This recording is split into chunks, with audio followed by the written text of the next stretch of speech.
Welcome back to the Business Exchange, the show where we talk to leaders who are shaping industry, solving expensive problems, and creating real enterprise value. Today's conversation is about something that costs company millions: executive failure. Studies show that between 30 and 50% of new executives fail, and the average break-even point before a new executive begins returning more value than they've consumed is 6.2 months. Joining me today is Michael Borals, Senior Partner and Practice Leader for New Leader Integration at Sheer Velocity, the only global search firm that embeds a documented integration process at the conclusion of executive recruiting assignments. He is also the author of five-star Amazon book, Before Onboarding: How to Integrate New Leaders for Quick and Sustained Results. Michael, welcome to the show. Hey, thank you, Joseph. It's great to be with you today. Yes, you're quite welcome. So, Michael, most companies assume once the executive search is complete, the hard part is over. Why is that assumption dangerous? Well, it's first of all, it's not very creative. You know, I mean, it's an assumption that so many of them make, and I think it's almost inbred. What makes it dangerous to them economically and in so many ways is that the failure rate that you alluded to in your introduction is high, and they think that because they've hired a person who's got all this talent and they made it through the funnel down to the one they selected, that all they got to do is show up and they should just turn them loose and let them go do their thing. And that any supervision, I'll use that word lightly, any oversight of that person's first 90 days is almost an intrusion, and that's ridiculous. I mean, people no matter how talented they are, the only thing they bring into a new job is what they had in the old job. So it's a new culture, and often a new business even. And to make that assumption that they're just going to fit right in culturally, they're going to fit right in terms of the business, and all the people that work for them are going to love them or work for them willingly. Those assumptions are just costly. And when a failed executive costs an organization a lot more than just the executive search fee they had to pay, or the bonus they had to pay, signing bonus. I mean, they think of it in terms of what were the upfront costs, when what they should be thinking about is what are the long-term costs. Yeah. If it takes 6.2 months, like you said, to get up to speed, who has a half a year for a new leader to get up to speed? And that's the ones that make it, Yeah. And so there are a lot of opportunity costs. Often they'll lose people that'll quit because, they just don't really trust or fit in with the new leader. And that costs them money. I mean, it's very expensive. Failure is very expensive. And I just don't seem to get that point across often enough. Yeah. So let's talk about the 30 to 50% failure rate.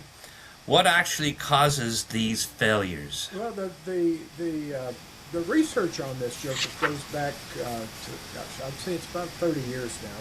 There was or is a professor at Harvard Business School named Michael Watkins, and he wrote a book a long time ago called The First 90 Days. And in his research of executive failures, he came up with the fact that what they do or fail to do in the first 90 days is ultimately going to determine whether they're still around in 18 to 24 months. And so he started digging more deeply into that. And he realized that if just left to their own devices, they're not going to necessarily do what they need to do in the first 90 days. Mm-hmm. And often, Joseph, they can make some pretty career-ending mistakes and not even know their mistakes. And that's the essence of it right there. Yeah. So in reference to the 6.2 months break-even point, what is happening financially during that period? And what does it look like for a $50 million company versus a $500 million company? Well, it's 10 times more impactful. Well, yeah, I guess straight math, right? It's I'm sorry for being glib on that, but No, that's okay. Usually, the bigger the company, think of it like a battleship versus a destroyer. A battleship can take a torpedo and maybe stay afloat. A destroyer take a torpedo, it's going to sink in 10 minutes. Yeah. So the smaller the company, if you're down around $50 million company, an unsuccessful executive hire is more impactful. I mean, there's Yeah. usually not a big team around to cover for that person, and that they rely on that individual to do an awful lot, often more than the title alone would even suggest. Right. And Right. so it better be the right person, one. So the selection process is critical. And frankly, Joseph, a lot of companies at that size aren't even particularly good at selecting the right people. But if they have the right person and they don't integrate that individual, it's just a recipe for disaster half the time. Yeah. Yeah.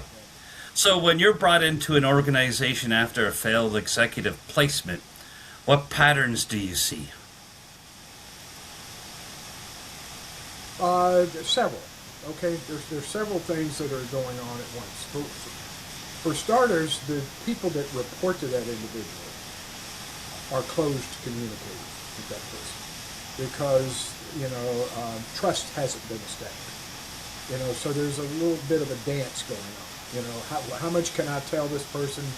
And how much do I need to keep to myself? Well, if the trust isn't there, that's a byproduct of that. If the trust is there, then all of a sudden the things that need to be talked about and dealt with are dealt with openly, and the more open that communication is with their peers and with their direct reports, the better, the higher the impact, the better things are going to work out.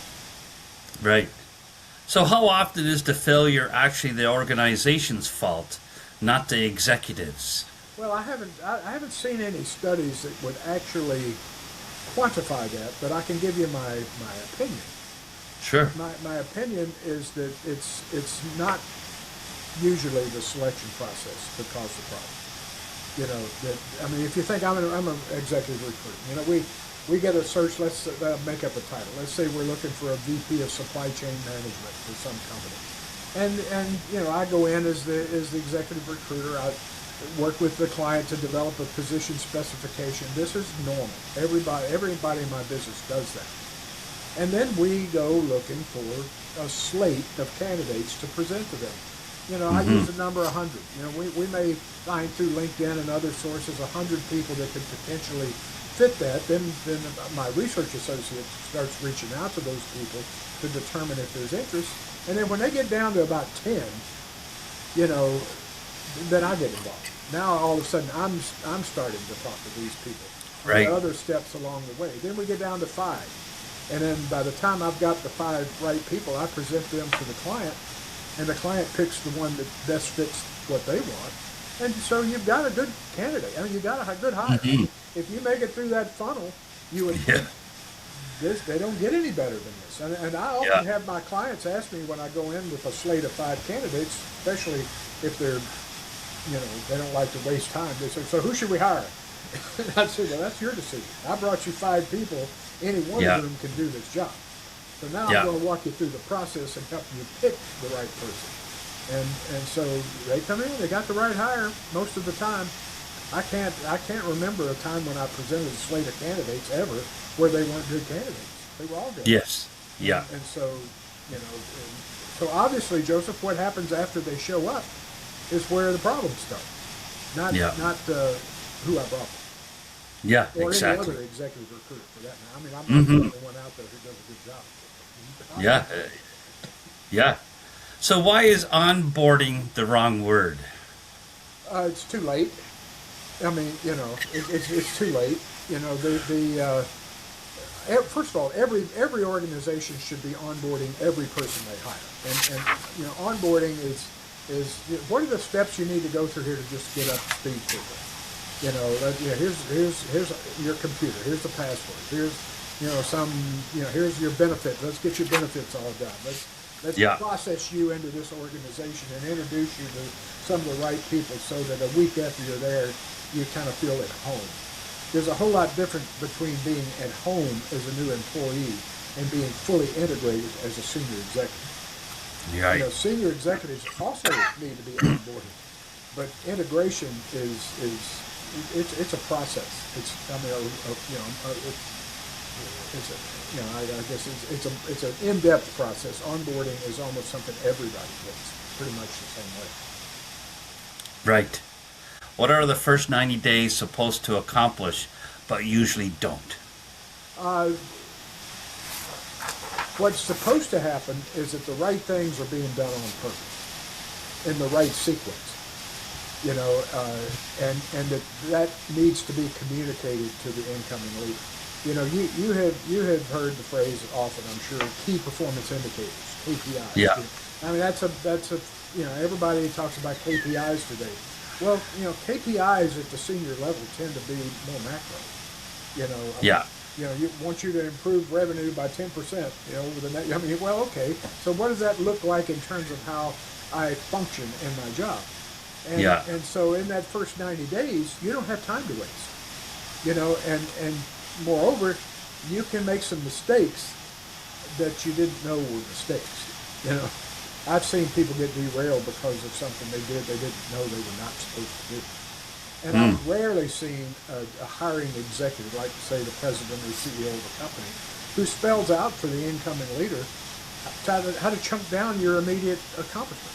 In the first 30 days, this is what I want you to get done. Second 30 days, this is what I get you. And then the 60 to 90 days, what you need to get done. So it's ramping up. Think of it as a ascending curve, and if they don't have that, then they may just try to figure out, well, what's the easiest thing for me to do? Where can I get my quickest win?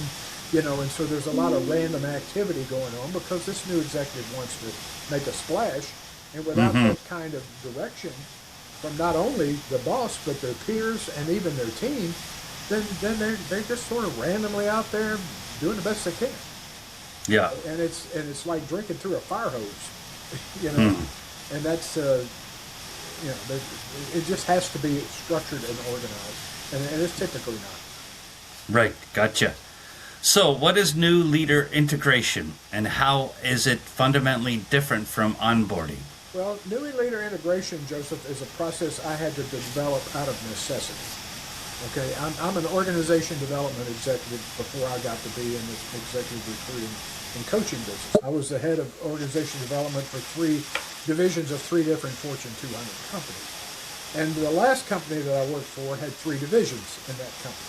I was at the corporate level. And so I worked with all 3 divisions. And in that one division, they were hiring people that just, they weren't making it. I mean, we had senior executives that were leaving, cost the company money. In one case, they had such a bad hire, they ended up having to sell the company. He did such a ineffective job in that thing.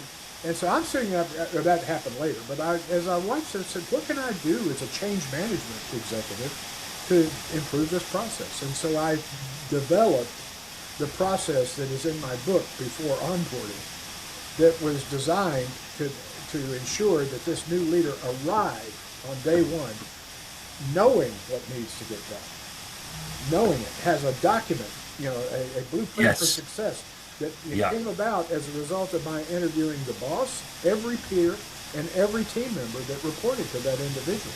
And the questions I asked all of them are in my book. It's a how-to book. Anybody can read it and do this process.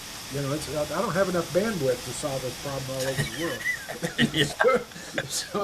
So I wrote the book so other people could do it. Yeah. And it worked. The good news is it solved the problem. And then when I left that business and became an executive recruiter, I just sort of filed that away, And then one day, I hadn't written the book yet. I had just developed the process.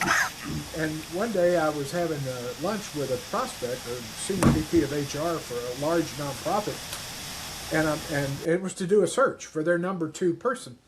And in the course of that discussion, we were talking about new leader integration. I was just mentioning that I had developed this process.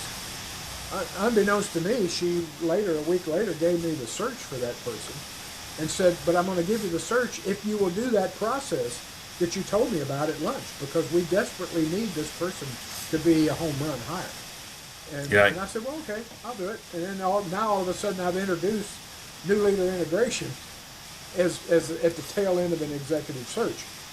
Then somebody later than that said, well, you ought to write a book about this, Right. Get the word out, because I started doing it more as an executive recruiter. And now it is a unique portion of how I work. I mean, and that's Michael Burrows is an executive recruiter and integrator. Gotcha. So why do most search firms stop at placement? That is a good question. Give me 5 minutes to answer it, okay? 'Cause, You got one. okay. The search firms, their mentality is to bring the right person to the job. And they take great pride in being able to do that. But they have no control over whether the client wants anything more than that. And frankly, to add this type of a process, Joseph, costs money. So if you're in a shootout, we call it a shootout, when there are three Yep. search firms competing for the business, and all of us charge roughly the same fee, which is kind of standardized in our business, then the client, the hiring person, wants the best deal. And so Yeah. if you introduce a new concept that costs additional money, a lot of times they just won't do it. They won't opt for that. Right. Plus it's also different, and a lot of people that are my clients out there saying, "Well, I don't know, we've never done that before. Why don't we just do it the way we've always done it? Just get a good search firm and bring the right candidate in here, and then that candidate, 30 to 50% of the time, doesn't make it." And to me, they should be doing a lot of retrospective analysis as to why Yes. these people didn't make it. But what they tend to do, Joseph, is double down on the selection process. They blame the selection process for their problem. And sometimes that's the case. Rarely, though, with a search firm involved, is it the case, because we bring good people to the Yeah, exactly. So why did you decide to integrate this process into executive recruiting assignments instead of leaving it as a separate consulting? Well, I'm an evangelist, Joseph, for new leader integration. I mean, I don't know any other word to describe it but evangelist. Yeah. And in the remaining years of my career, I want to proliferate this process because it is so important. It's so important. And so if I'm having a difficult time convincing organizations to do it, and it's tied to an extra fee associated with doing it, at least 70% of the time, then let's say, look, I'll walk the talk. Let me show you what this is like. Yeah. Let me do one of these things for you in addition to the search, and I won't charge you for it. Then once you've seen it and you see how valuable it is, and you give me another executive recruiting project later, then you want to do it again. Well, frankly, Joseph, I'll charge a fee the second time I do it. Yeah. But it's like taking a car on a test drive. I mean, it doesn't cost them anything to see how it works. Gotcha. So are you truly the only search firm providing this documented process? To my knowledge, unless they took my book and are doing it. Yeah. Well, that's good. It's good to be the guy. So, okay. So if executive integration improves success odds from 50 to 85 to 90%, what does that do to enterprise valuation? Well, I've never studied that. To me, if you have low turnover at the executive ranks and they're hitting on all cylinders and they're getting the job done for which they're hired, I guess you sort of back into what the enterprise value is having done that. But frankly, if you're losing 30 to 50% of your people after 50 months or after 18 months, then somebody needs to start looking at that and saying, what is this costing us? They'll turn their energy prices down. They'll get a smaller office. They'll find all kinds of ways for efficiency. Yeah. But they don't think about this. Yeah. This is a very preventable problem if they would just do it the way we suggest they do it. Yeah, exactly. So in your experience, how many companies treat executive hiring as a capital investment versus a transactional hire? Zero. It's a capital investment. I've never had it phrased to me as a capital investment. I do see it all the time as a transaction. They see it as an important transaction, a vitally important transaction, and they do the best they can. They just are lacking that one extra step of the advantages that properly integrating that new leader will give them. Exactly. So if a CEO wants dramatic growth, how critical is executive integration to that trajectory? I think it's vitally important. You know, because you can, if you lose momentum because of a failed executive, you know, then that's affecting growth. You know, all of Yeah. a sudden you kind of stagnate because now you know, it took you 6.2 months under the best of circumstances to get this person to start returning value. And Yeah. let's say they're not, and a year, if 6 months later you say, look, it's been a year, this isn't working, I think we need to get someone else. Now that person leaves, now you got to spend 90 days recruiting someone else, maybe 120. You bring the new person in, that individual is not integrated, and you're just behind. It's like trying to swim in a swimming pool with an anvil tied around you. You know, Yeah, yeah, it just drags you down. I mean, so if you got yeah, the right people doing the right things every day, you know, it's going to take care of your growth, I think. yeah, exactly. So do you see AI playing a role in executive integration? A role in executive integration. Um, Other than just being a management tool for me to more efficiently manage the process, I don't see it as a, well, and let me expand on that just a little bit. To me, AI is a management tool. You Yeah, know, management is a controlling process. You know, you control yeah, resources, one of which is time and yeah, efficiency. Leadership's an influencing process. You influence people, and you influence them through communication. That's the medium of leadership, is communication. And so, if there's a way to figure out how AI can become the people side of an executive's job, where it's more balanced management and leadership, then you know, maybe down the road I'll be able to see that better. But right now, I look at AI, and even in how I use it myself, it's a management tool. so where must AI never replace human judgment in leadership integration? Right now, and you know, I try to think of myself as a forward thinker, Joseph, but I don't see it. I mean, I really think leadership, because leadership is so people oriented. You know, until AI truly replaces people totally, Yeah, you know, you're going to need that human element that is really leadership.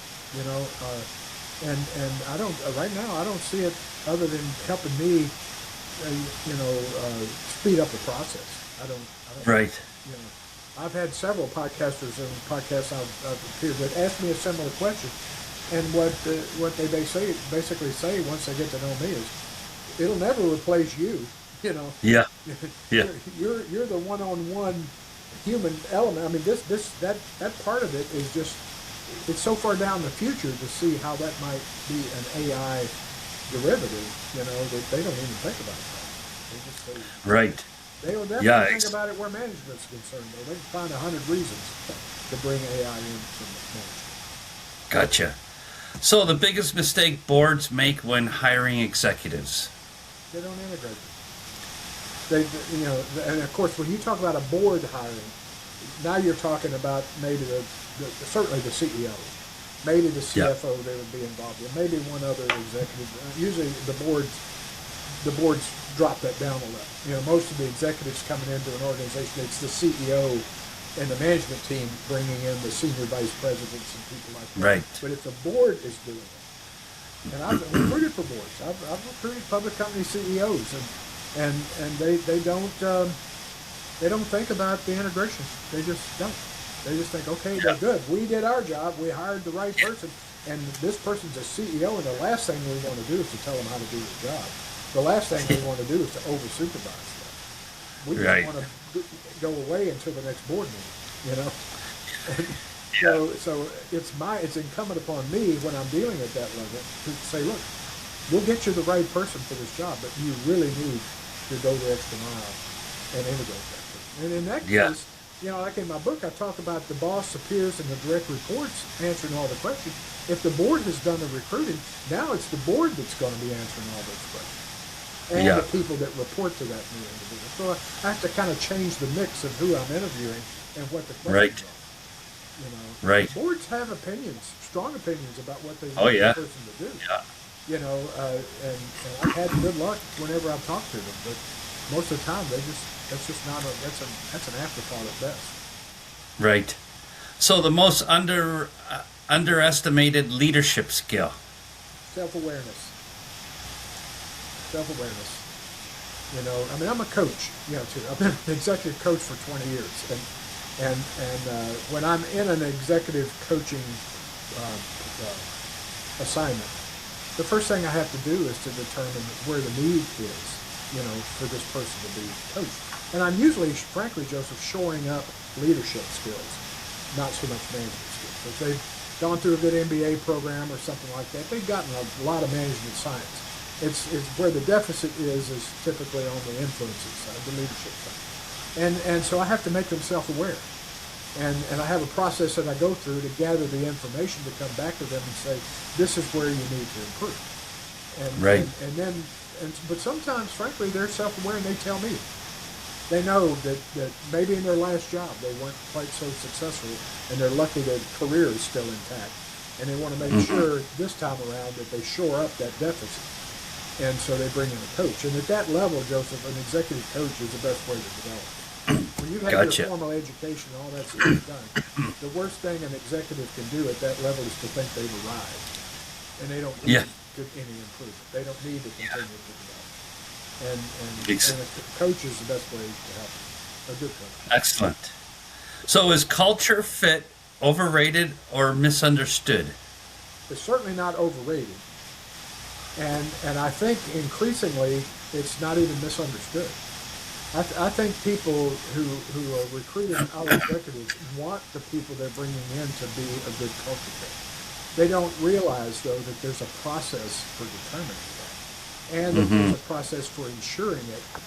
And my leader integration process is a good way to really marry up the need for culture fit with the reality of it. Right. So one metric every CEO should track for new executive success. There's several. You know, whatever they're measuring, it shouldn't be going backwards. Okay.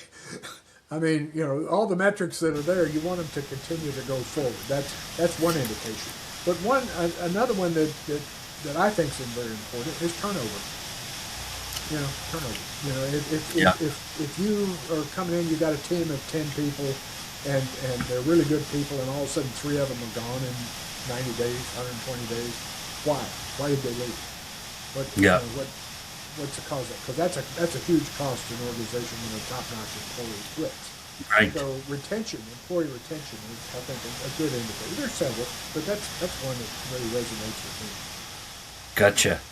So if a CEO or board member is listening and thinking, we've never done this formally, what would you tell them? Now is the time. Now is the time. If they're talking to me, then there's obviously an executive search project that's in the wind, and they're considering me, or they've already decided or whatever. And I just say, look, let's not perpetuate mediocrity anymore. You have an opportunity to really step out and do something really different in a time. I mean, heck, look at all the improvements we're making with just AI. I mean, everybody's looking at how can you make things better. Well, make your integration of your new hire better. Yeah. And that's primarily a hands-on process. It's not a mechanical. Gotcha. Yes, excellent. So where can leaders learn more about you? Well, my website, I've got 2 websites, actually. I'm at burroughsinternational.com is my website. But it's Sheer Velocity. It's the search firm I work for is sheervelocity.com. I also have a LinkedIn profile, Michael Burrows. That's one way to find out an awful lot about it. If you go onto my website, you're going to see a lot of testimonials. So you'll see how this thing has worked and what other people have had to say about it. You can reach me by email at Sheer Velocity at mburrows@sheervelocity.com, and I'll check my email 4 or 5 times a day. So if you want, LinkedIn, my book is on Amazon, Before Onboarding, How to Integrate Your Leaders for Quick and Sustained Results. You can get that today if you want it. And that's good ways to reach it. Yeah, excellent, perfect. So executive hiring isn't an expense; it's a leveraged investment. Michael Burrows and Sheer Velocity are addressing the gap between hiring and sustained performance.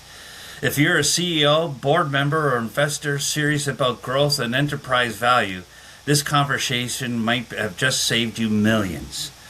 Michael, thank you for joining me on the Business Exchange. It's been a pleasure. Hey, thank you, Joseph. I love getting Yeah. the message out. Perfect. Good. Thanks again. Thank you.